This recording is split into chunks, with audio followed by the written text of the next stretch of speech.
Welcome back, Levelin Up Nation. This is your host, Brigham Blackham, your success story strategist. So stoked to have Aaron Kirkham, my good friend, on today. And I asked him, hey, what like qualifies you to come on the show? And he said something I thought was so profound. He said, my chin. And I was like, yes, absolutely. It's your beautiful chin.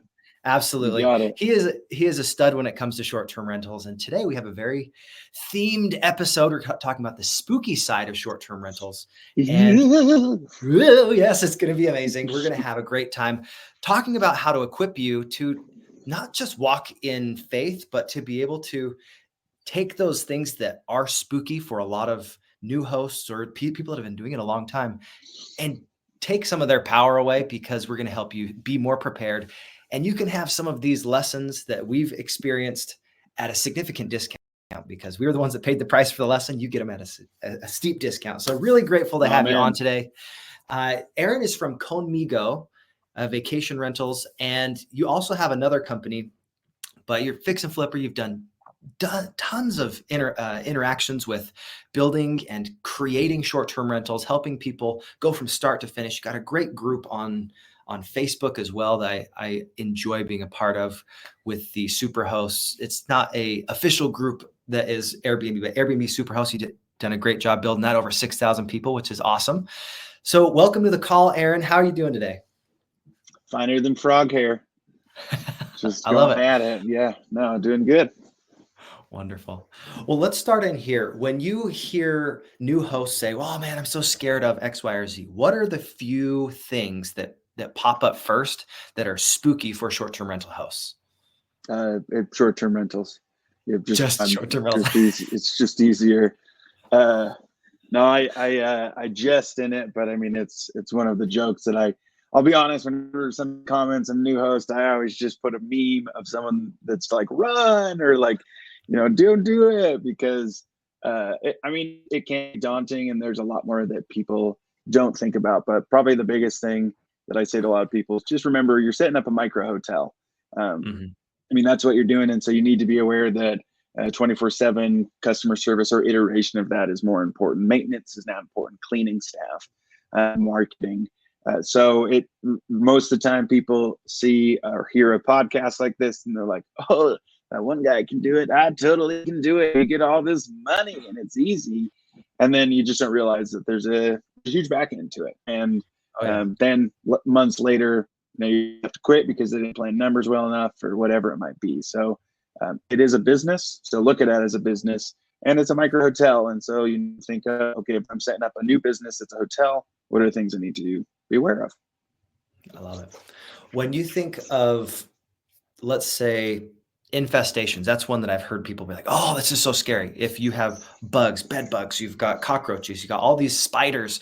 There are tons of different ways that bugs can get in a short-term rental. Maybe people brought them in because they didn't, set their bag from their picnic outside. Sure. They brought it in. So there's so many different ways. What have you done to be able to prepare yourself when those infestations come? How do you make sure that they don't totally tank a listing, ruin your reputation, and make you quit? Yeah, well, prevention's a big deal. We were really fortunate. At the same time we started our company, there was another pest control company that was also a host. Uinta Pest Solutions is, granted, they're not in all of our markets, but for the Utah market, they're there, and really having a really good relationship with those types of people are a big deal. So it's a prevention aspect. And then the other aspect of it too, recently at a property in southern Utah, we did have a mice infestation. Legitimate, it's just an older home where mice come in, and it happens every season, in the sense of when it gets cold, bugs come. And so it's also an experience thing of just knowing the seasons in your market and how ecologically critters and things shift in your market are another aspect of it. And really with this specific mice one, mice were going around, and there's an aspect of we can control the controllables. Like if a guest wants to leave because they find mice, like super valid. Like I cannot control mice, but what I can do is do the best prevention, and then when the issue comes, to address it head on. Probably the coolest, this is more of a shout out to you and to Pest Solutions, but by having a good relationship with your service providers once. I mean, this was in the very beginning, so we were a little bit more agile and robust in some ways about how fast we could react to things. But a guest messaged us at 7 o'clock at night and said, "Hey, there's a ton of ants here. I get it. I'd love for somebody to come and service it." I texted our service provider. He went to Pest Solutions. And then 30 minutes later, we got a call from our guest that said, "I never intended for someone to come out tonight, but like, wow, thank you so much for sending somebody." And I was like, "I didn't," because my service provider just took the initiative, and he just went out, was relatively close to some of his operations, and he serviced it and got it addressed because he understood what the market is, meaning what our industry is, and the need for speed sometimes. And really, it was that experience that, we were committed to them. Not for life. Clearly, things changed. Like, we were pretty deep in with them because of that service level. And so I would say for all that stuff, it's going to happen. So prepare for it, and then have appropriate plans in place, and just accept the fact that you can control what you control. And like, sorry, I can't control bugs, but they die, and we get somebody out there to improve the circumstance accordingly. Yeah, that's excellent. A little bit of preparation goes so far. I have a little expression: prior planning prevents present problems. You've maybe heard that before. The 5 Ps of preparation. And anytime you have a situation like that and you have a connection, it's often who can go service that, because it's not that those are very difficult situations. Like I've had them where sometimes ants get in through the front door under a weather stripping. And it takes 1 or 2 sprays of a can of Raid. It's super easy, but it's also one of those that I'm not going to drive 2 hours to do that. So having a good working relationship with your cleaners or runners, people that can actually go and be there within an hour or less, really helpful. So we've been able to do that where times, 10 minutes after they make a complaint, we have someone over there because she lives right next door, spray it, and then sweep it up and it's done. So I think that preparation is so key. So thank you for that. Now, when you talk to newer hosts, you also have this, they're like, "Oh, what if there's all these parties?" What are different ways that you've been able to squash some of the bad guests before they even book? Or once you have a party, how do you mitigate the risk of damage, of issues, things like that? I always joke, and I always go to the party because they're great. I just love the ragers that we have at some of our places. I'm teasing. In the first 6 months of us becoming host, we had 2 large-scale parties, 111 people and 120 people over the course of 3 months, some firearms, all that kind of stuff. So we learned in the beginning that clearly we sucked. And so there's a lot that you can do. And I think the majority of it, again, is that preparation aspect, but more of a vetting and just an acknowledgement of knowing what type of unit you have and the associated guest avatar that is going to book that place. If you have a basement apartment, you're never going to have booking or parties. Nobody wants to have a party with somebody upstairs. There's stupid people if you have a really nice downstairs and stuff, but like it's on them for not understanding it. So it's knowing the type of unit that you have. So if it's a whole home, also your price point. Sometimes where if you go lower, there is an aspect of that. There is the concept of locals, but we have had instances where it's not just locals. And so I know that sometimes it's been an indicator for people, but we haven't found that to be 100% true. And so I put a caveat on that. But a lot of it is just asking questions and vetting through a guest. And so best example that I have a couple of years ago, and this was our own personal home when I was getting into it, somebody messaged and said, "Hey, I'd like to have a celebration at your home." Oh, okay, cool. What's your celebration? Having a birthday party. Oh, how old is somebody turning? 21. We'll start turning. Oh, is it just you or are there going to be other people? Well, there's 5 of us girlfriends. Okay, is it just the 5? And our boyfriends. Oh, okay. Are you doing anything prior to coming to our home where we're going to go to this specific club? And then our intention was to come back, to which now this celebration has turned into 10 individuals coming back from club life, most likely inebriated, to my home in a residential neighborhood. And so traditionally how people approach it is they squash it. But I said, sounds game. I'm totally fine with that. I will need photo IDs of every person for insurance reasons. And there's a $500 host fee or a party fee for our home. And the reason I do it that way is I am more than happy if I'm making $500 extra, more than happy to go sit in my van or something in front of the house to watch and monitor things. If I'm making $400 in a night, right? Or pay the teenage kid down the street or whatever it might be, like there's that. But the reality that happens is a $300, $400 stay has now turned into an $800 to $1,200 stay for these individuals, where they have to provide all this information when in reality they're going to say no. And every time, we've never had anybody accept that, because it just becomes astronomical for them on what their associated charges are. And so that's one thing, as well as the other approach that we've taken for homes that are large and conducive is we'll plan the party. Meaning, like, if we have some homes that are larger that are conducive to that, so like we just build in a structure and prepare the home accordingly, and we say, yeah, it's acceptable here. I mean, one of them is a large mansion-like home in the Park City area that it is conducive. So we host weddings, we have corporate event approach, and there is extra charges, but obviously there's extra services. And so rather than looking at it fully as a negative, we've evaluated the asset and then say, how are ways that we can say no, but at the same rate, make it profitable for us. Yeah, I think that's a great way to have the dollars that they are paying become their screen. If they're serious about it and they're like, well, I know we're going to be taking care of the property, we're going to have fun, they're maybe willing to pay that. So that type of guest, they screen themselves saying, yes, I'm willing to take care of the property and I want my cleaning deposit back. I think it's really awesome that you have some properties that are catered to parties, because there are people that want to go to a short-term rental to have a celebration.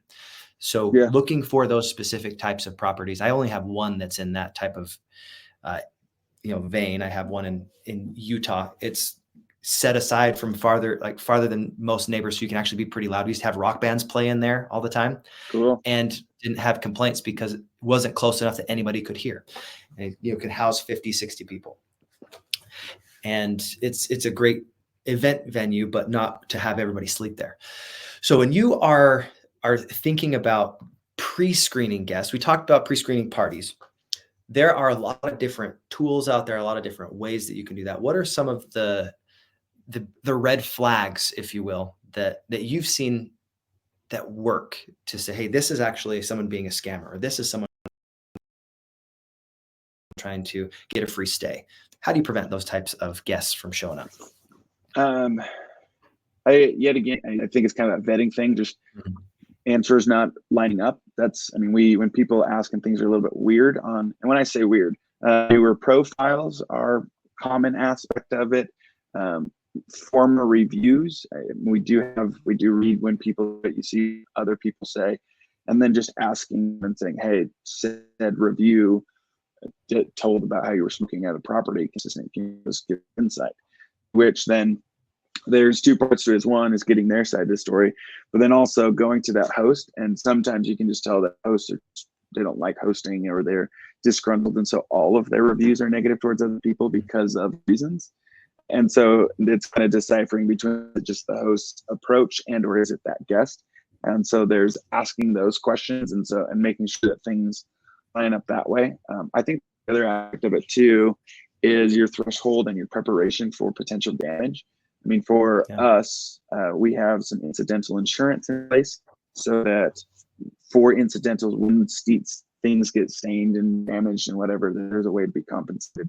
Outside of the OTA insurance programs, OTA online travel agencies like Airbnb's guarantee and the VRBO VRBO insurance policy.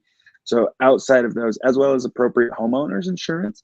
And so based off of our risk tolerance and our ability to some of that stuff, that also goes into the conversation of like how willing we are to accept a shady guest.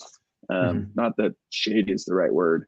And then the other aspect of it too, this is a little thing that I teach our team, is don't chase the money, because the cheap ends up being expensive. There's such a tendency, especially in the beginning when you're new, and you only have one listing, to say, okay, if I just lower my pricing, I could get $40 tonight, which is better than no dollars.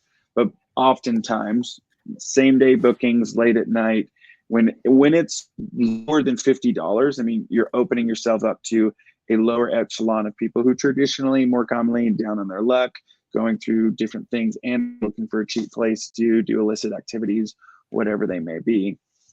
So it's more of a concern of the type of unit. And I would say I'm communicating this way because most people who are getting into this, it's traditionally basements, 2-bedroom apartments, 3-bedroom homes, 4-bedroom homes.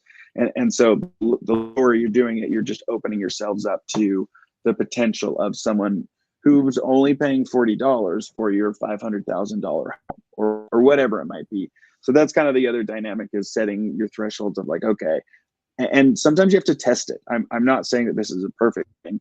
Testing it, because if you have a large home that $300 is your minimum, like that still might open up to the same sort of conversation, lowering the standard of the home to get a little bit extra money, but in the end, they're going to cause an extensive amount of damage. One instance is somebody did that. We lowered it. They booked it for a week, which was cool, and stole TVs, stole just all of not the appliances, but like the carry away appliances. So lowering your standards sometimes leads to that. And another huge thing is we don't allow people to book for other people. That has led to 100% problem. Meaning I'm booking this for my whoever, my friend who's on hard times, my sister who's running away from domestic violence, my nephews and stuff, because you're one step removed and the responsibility barrier is no longer with the actual person. I mean, once we actually had a gang in a unit who had firearms and shot through the floor. Which, I mean, how can you control what people do? But what it was is a aunt had booked it for her great nephew, and upon police and everything, not that it was like a shootout or anything, but upon the police coming, they're like, oh yeah, these are known individuals to us, we know who they are. And it was really interesting because the mother, or the aunt I should say, she was like, no, he's great, they're awesome kids, they're all, they would never do this stuff. To which then we're sending screenshots of the conversations, of the cameras, of things like that. She's like, oh, like, now let's also caveat what I've just described is a once in a 6,000 reviews approach. I mean, we've done it for 5-6 years, so it's not like that's going to happen a lot, but more so the concept, by lowering standards, you lower your standard and you're opening yourselves up to more probability of lower quality individuals coming into your home. So that's probably more the lesson than anything else. I think that's really important to make sure you have set standards. And then when you have a guest that comes on that you notice is doing some illicit things, or for instance, they're smoking in your unit and you have rules that are clearly written out. Here's our house rules. We do not let smoking, and you actually have evidence of them on that camera going in and out smoking. You can actually kick them out, which you can't do that on a typical rental, but you have someone break a house rule, you can kick them out immediately. So, I mean, I've had 2 different times where I have had multiple video evidence of people coming in and out of the unit smoking. And I said, hey, with this evidence, I have to have you leave because you have now made it so we have to basically fumigate the apartment for a whole day, and do a little ozone machine so we can get rid of all the smoke smell. And it's a big process. So what are some of the ways that you've been able to use your security system to prevent too many people showing up that are ghost guests, those people that aren't actually on the reservation but they still show up? What have you done for those? I'll be honest, ghost guest is something that we don't worry about. Just because it's so much work to say, you said 4 people and there's 8 people. The reality is it's more of the concept for us of how many people have we advertised that the home can host. If it's 9 people, like, okay, cool, 9 people. And if you said 5, but just because the amount of, and I'll say it this way, my mentor, name is Sarah Brown. She's a great individual who's taught me a lot of things. At the very beginning, she has extremely luxury properties. And I said, I asked, iteration, same question. She said, I don't have cameras at most of our properties because I don't want the anxiety in my own life. And that would be a concept that people feel, I mean, it's just so tempting if you have a camera at your first unit for you to watch. And you're excited that they showed up. So there's that aspect, but then you see, there's 8 guests and you're like, oh my gosh, you didn't say, there's all that kind of stuff. When in reality, like what's the real issue? Like it happens in hotels. It happens generally if it is beyond the threshold that's appropriate. I mean, if you say that there's 8 and 20 show up, yeah, like clearly action needs to happen. But like if there's 8 and 10 show up, like, is that what you want? No. But at the same rate, it also then comes down to issues, problems. And the other piece of it too is vetting. I mean, for us, it's that same conversation of if you want the right people in your unit, only let the right people in your unit. And then, another thing that we do as well that stimulates one from a brand perspective, as well as appropriately getting with guests, is we do pre-calls prior to guests showing up, not to vet them or anything, but more so, hey, you're showing up today. Do you have the code? And there's 2 parts to this. Really, we came from a team, and we had a team that was based overseas that was doing a lot of our guest communications, and we wanted that 24/7 approach, and we failed pretty extensively at it. They were low quality individuals who weren't communicating effectively and communicating wrong things, and so then we were losing extra fees, late checkouts, pet fees, things along those lines, because of poor quality of who our service providers were. To which we brought it in house, but more of our approaches. One, we were paying higher, but we wanted higher quality, so we established that our communication hours would not be 24/7, but rather would be an extended period of time. And what are ways that we improve the experience, but also mitigate late night calls? And that was one of the tactics that we came up is that we call people the day that they're showing up saying, hey, like, just so you're aware, 10 o'clock, we will monitor the system, but we're only there for emergencies. Emergencies are water. If there's a leak, call us. If there's a fire, call the fire department. If there's a problem with the neighbor, call the police department. I can't do anything. I will just call the fire department for you.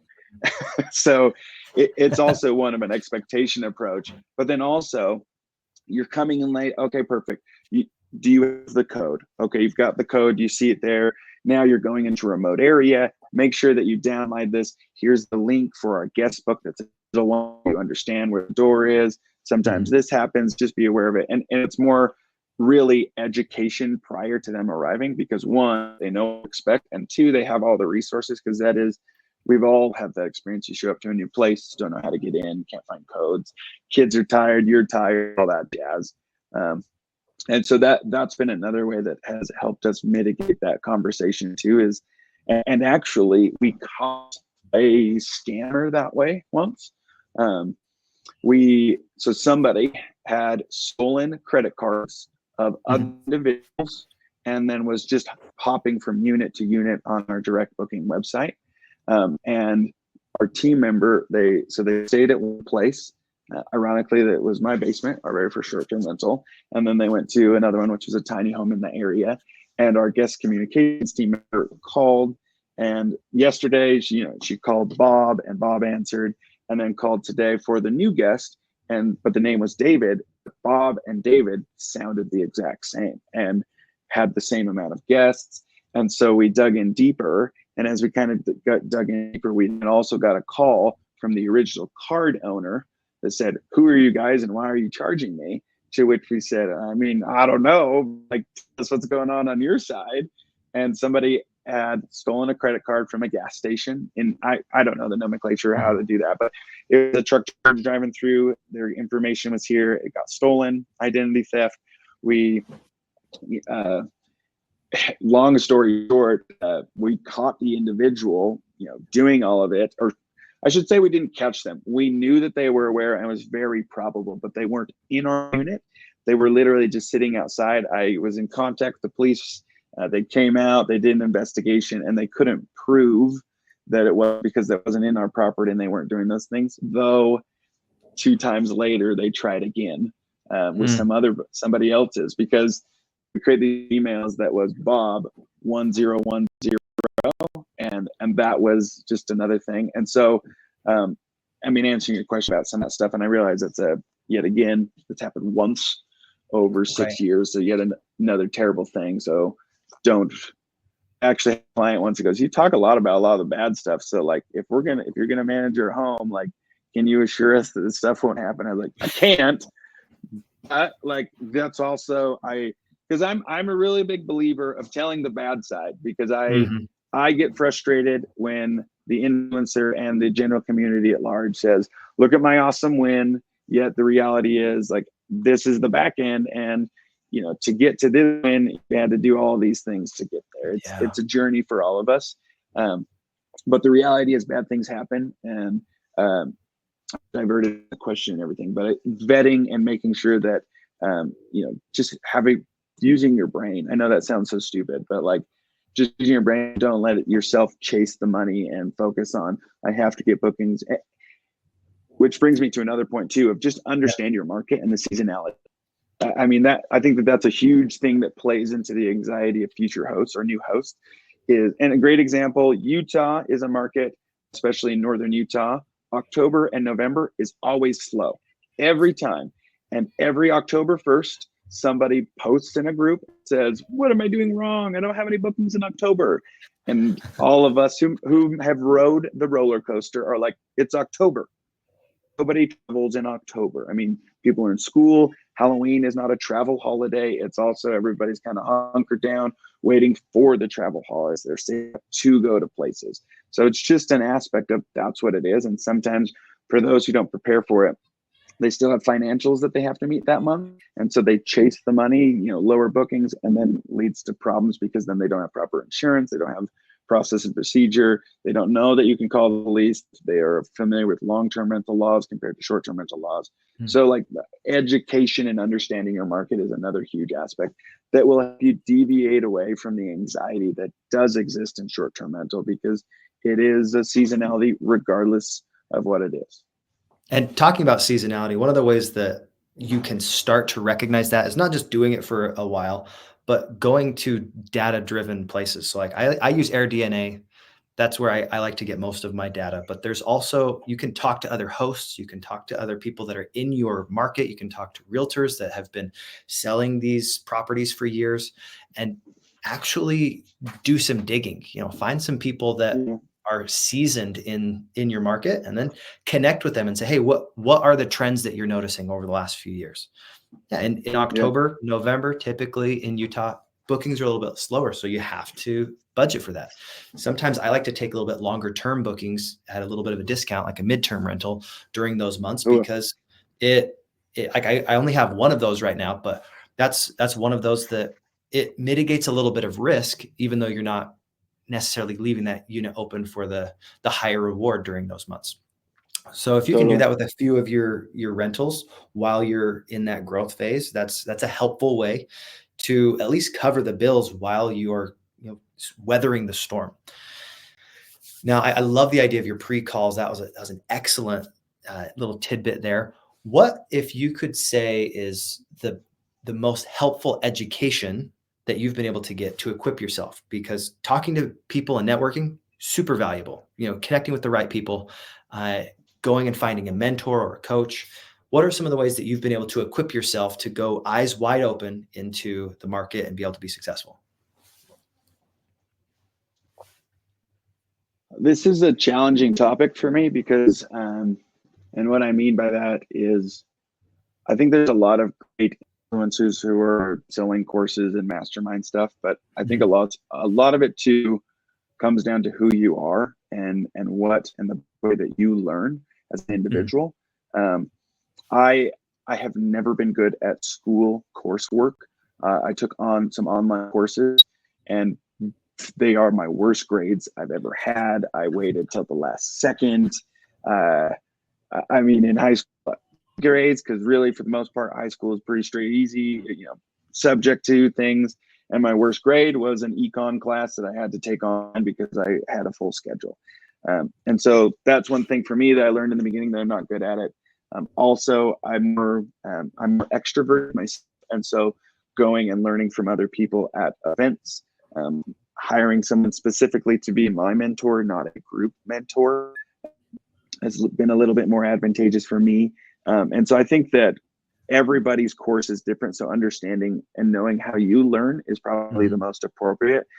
Because for some individuals, joining masterminds and so forth, that is the only way that they will feel motivated, because you need external forces, and you need a group, and you need the collective thing to help you do it. Whereas actually just yesterday, somebody in the industry that everybody, I don't know about everybody, but is known as an influencer, has a group, reached to me to, I mean, we've had conversations over the years about joining and stuff like that. And for me, it's just, I know it's not going to be worth it, because actually his students, I've reached out to his students that are on his marketing poster and said, hey, tell me about your experience. I'm thinking about joining this group. What is it? How is it? And for me, I have found that a lot of the lessons that are taught in some of these things, they're just based off of other people's experience, which is great and appropriate. But we have also learned that by just doing it. We've bought things that are bigger than we can handle, and we've had to learn. And it's been the best education for us in our model for who we are. So that's, I'm probably saying it differently. Know who you are and how you learn is probably the first thing, because then from there you say, okay, this is how I learn. This is the resource that will motivate me. This is the curriculum, this whatever it is, because I am just not that way. My wife, she's great at courses. She crushes that stuff, and she understands it because that's who she is. And some of the courses that she's taken have been super helpful. But for me, it's been more just learning a lot. And I'll also say this, because of podcasts like this and stuff like that, most of the information that's shared in courses, private work, and all that, it's free and public. It's just it's not built and facilitated. And so really, it's just you being the master of your own education.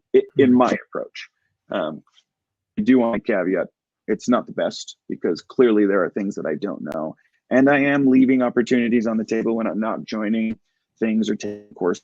But I would say biggest things for sure, consultants, they're worth it, as long as you can vet the associated consultant or work therapist, whatever. There's a lot of different iterations of that. Those are killer, as long as it's an appropriate fit for who you are and that person. So that's one thing. I'd also say community is a huge part of it. Just being able to talk to other people. That's why I focused on building some Facebook so that people have places to go, because I mean, saying it differently, in the very beginning when we started, we had a suicide in one of our units, and I had no idea where to go and what to do. And at the time, there was a very large Facebook community that I didn't want to say, hey, terrible thing just happened, because it's not really public things that everybody wants to share, right? But I posted and I said, I have a really serious problem, and I need someone who is an expert to really help me. To which I got no comments. But at the same time, somebody poked and said, what other sheets should I have? And I got 287 comments. Not that I remember that number exactly ingrained in my mind, but it's moments like that I said, this sucks. Like, I legitimately need a recourse. And so I literally scoured the internet. I connected with somebody in France who had that, and then somebody in Arizona, and roundabout ways got connected and learned their experience. Because sometimes when you go through issues, it's not so much the fact that you need the education, but you need support, and you need a greater community to say, like, hey, this super sucks and I don't know what to do. And then, yeah, it does suck. I'll also, side note, the Airbnb is through the platform, crazy helpful, supportive. They paid for hosts, cleanups, all those things, and there wasn't anything gruesome or terrible about it. It's just the dynamic of knowing somebody is in that, which is the part of our industry. I haven't talked about it for a long time, but it happened, and it's the reality in it, and it happens to other people. So I think that I'm realizing that we've deviated, and I apologize because I'm a talker. But I'd say a lot of it is knowing how you learn, and then being willing to do it. Some people, they love the investment in themselves by joining mastermind groups and educators, and that's what others need. And others might be self-motivated, or there's the reality of never going to do it because you're always going to be stuck in analysis paralysis, and just accept it. And so then maybe partnering with someone who is doing things and saying, hey, this is my first deal, help me understand. And like, I'll give you a piece of the pie and I get a piece of the pie if that's your model. I mean, so that's some of the approach of how I've done the education for me and would recommend it for others. I love it. As far as my take on that, I think learning how you learn, that's an absolutely essential skill. Everyone needs to learn a method of how you accept information, assimilate it, and then apply it to your life. And everyone learns in a slightly different way. We can all learn from each other. And one of the things I think is really impactful of what you said was, don't let education only come from a course. Don't let it only come from school. You can learn from people. You can learn from podcasts. You can learn from a group on Facebook. There's all these different ways that you can assimilate that information into your problems, but don't get into that analysis paralysis. Like you said, there's so many people that they don't take action at all, even if they have the information, because it's not the information that gets the results. It's the implementation.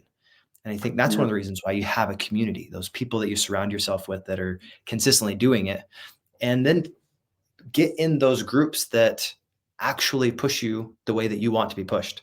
Now, there's some people that would be really turned off to, high level masterminds. You're like, oh, that's just too expensive. What's your return on investment? You're like, I don't know yet, because you just barely joined. But as you get into those groups, if they are going to help you get to that next level, like I'm talking about leveling up all the time, who do you need? Not how do you do it, usually is the way that you answer those questions. Maybe you need to hire a coach or hire a mentor or a consultant, like you said. I think that's great, because then you're getting specific, tailored ideas for your business. And I think that was excellent, because everybody will learn in a slightly different way. So thank you for that. My grandpa always said, don't let school get in the way of a good education. Absolutely. Which I think it's a reality of, like, everybody learns differently. And sometimes the best education is going out on a limb, buying a house, throwing up a short-term rental, and necessity is a good educator, because you'll figure it out because you have mortgages to pay and you need to. So all depends, but I agree with that. I think it's more of a mentality. What can I do? And in some cases it is appropriate. I mean, you talked about the hiring a consultant, return on investment stuff. I've always been really apprehensive to that, because my whole approach is that same money I can invest in me and buying more houses. Like, so why would I take a dollar amount and put it here? But we hired a consultant because at the time, this was a couple of years ago, we had several micro companies at the same time we had this one, and really they were all sucking dry, and it was a terrible time of life, because I was thought I was a successful entrepreneur, when in all reality I was not. Side note, but having somebody else as a coach come in and say, like, why are you doing this thing? Well, this is the vision. Okay, well, it's not, I mean, looking at facts, it's not driving revenue, so why continue to do it?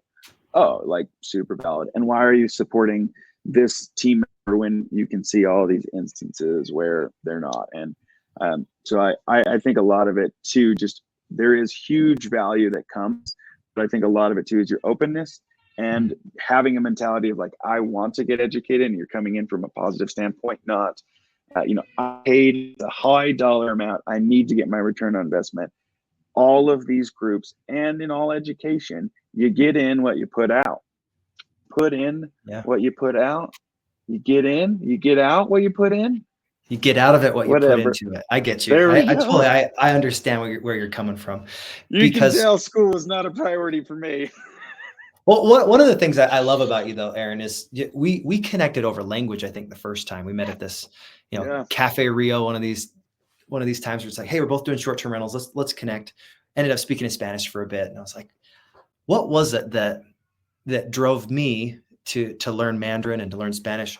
It wasn't that I had to. No one forced those things on me. It was, I was in an environment and I chose to do what was necessary to communicate. If you choose and you take that initiative to say, no matter what, I'm going to make sure that my idea that I have can be understood by that other person, you'll find a way to get it across.